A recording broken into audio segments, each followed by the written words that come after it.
What happens when an African nation tries to break free of its European colonial rulers? Well, if it's Britain in the late 19th century, they tend to find out very quickly that it's not going to work. From July to August of 1896, there was a war fought between Britain and Zanzibar that lasted a mere 38 minutes. And yet, this conflict is still remembered today because of how it showcases the true meaning of one phrase, a David and Goliath story. Most people know Britain as being the Goliath of this war, but what many don't realize is that even though they were the victors, they didn't come out unscathed. In fact, the war ended up costing Britain more than they had anticipated. So, why did Britain go to war with Zanzibar? Why did they win so easily? And finally, how did this war cost Britain so much? Let's find out. But before we get into the video, make sure to hit that like button and subscribe for more great historical tales just like this one. The Anglo-Zanzibar War was fought between the British Empire and the Zanzibar, a small island nation off the coast of Tanzania in East Africa. But first, let's talk about the political situation in Zanzibar at the time. As with most of their African possessions, the British had a puppet regime in place who would do their bidding. Hamad bin Mohammed, also known as Sultan Hamad, ruled the nation as the British Empire's representative. This meant that he essentially had no real power and that any decisions he made needed to be approved by the British first. He was basically just a figurehead. However, upon his death in 1896, a succession dispute broke out between two of his heirs. Khalid bin Bargash, the half-brother of the deceased, argued that he should be next in line to the throne. The British, however, supported the claim of another of Hamad's sons, presumably because they believed that he would be easier to control. When Khalid refused to back down, the British gave him an ultimatum: renounce your claim to the throne or face military action. Of course, Khalid rejected this ultimatum, believing that the British wouldn't actually dare go to war with him. As he said, "You may fire your cannons. They can't hit Zanzibar from a distance. Our soldiers are ready, and we are not afraid." To his surprise, the British took him up on his offer. The British Navy arrived in force off the coast of Zanzibar and bombarded the city with artillery fire from their ships. The British had 5 modern warships with heavy guns, while the Zanzibaris had none. For their part, the Zanzibari army consisted of some 2,500 men with outdated rifles, while the British had brought along 1,000 soldiers armed with repeating rifles. It was a massacre in the making. At 9 o'clock in the morning, the British ships began firing on the Sultan's palace and other government buildings.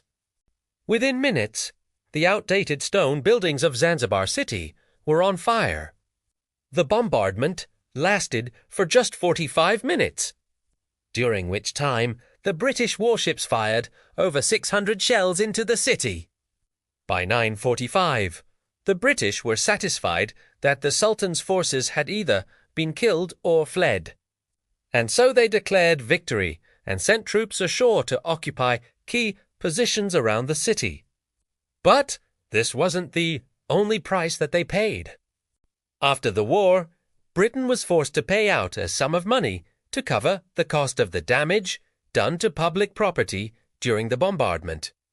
At the time, this was seen as a huge sum of money, amounting to around £1 million, or about £100 million today. On top of this, the British had to deal with the negative international press that followed after the war.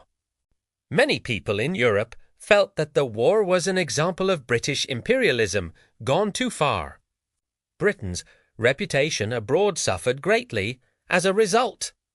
Finally, perhaps the greatest cost to Britain was the loss of prestige that they suffered as a result of the war. Ever since the Napoleonic Wars, Britain had not lost a battle, and they had begun to believe that they were invincible. But the war showed them that this was not the case, and it left many people questioning the empire's future. In the end, the war was a decisive victory for the British, but it came at a high cost. The war left many people questioning the morality of imperialism and the cost of empire. But it also left Britain with a valuable lesson about the dangers of underestimating their enemies. This war has become a sort of cautionary tale for imperial powers everywhere, teaching them that even the smallest of nations should never be underestimated. If you look at any map of Africa during the late 19th century, you will see that the continent was carved up amongst a few European colonial powers. This process has become known as the Scramble for Africa, and it refers to the rapid colonization of the continent by European powers between 1881 and 1914. During this time, the Europeans were in a race to claim as much of Africa as possible, and they did so with little regard for the people who lived there. One of the main reasons for this was the belief that Africans were inferior to Europeans. This belief was based on a number of factors, including the color of African skin and their traditional way of life. Europeans believed that they were superior to Africans in every way, and this belief justified their colonization of the continent. Another reason was the desire for natural resources. Europeans wanted access to the raw materials that were abundant in Africa, such as rubber, diamonds, and gold. These resources were seen as essential to the industrialization of Europe, and the colonial powers were willing to do whatever it took to get them. Finally, there was the desire for power and prestige. European powers saw the colonization of Africa as a way to increase their power and prestige on the world stage. They competed against each other to see who could claim the most territory, and they used their military and economic might to do so. The British Empire was one of the most powerful empires in history, and it played a major role in the colonization of Africa.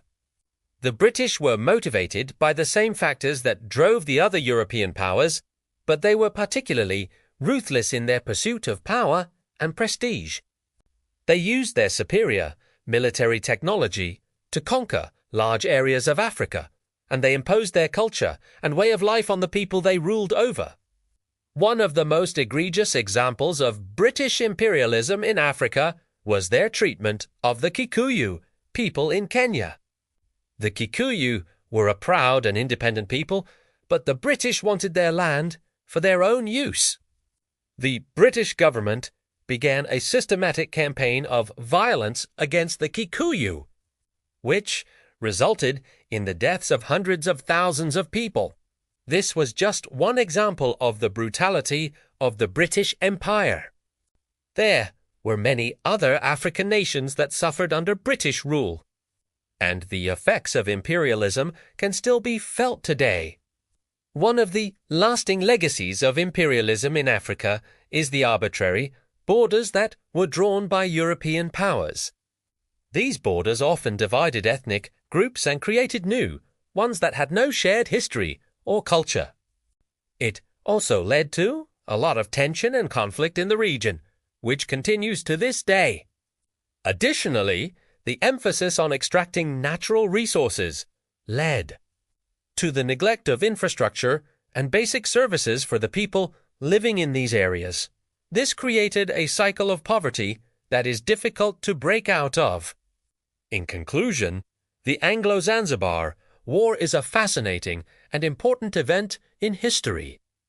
It was a decisive victory for the British, but it came at a high cost. The war was a microcosm of the scramble for Africa, showcasing the worst aspects of imperialism.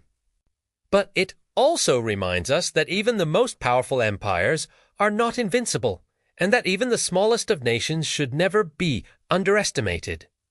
If you enjoyed this video, make sure to leave us a like and subscribe for more great historical tales just like this one. Thanks for watching.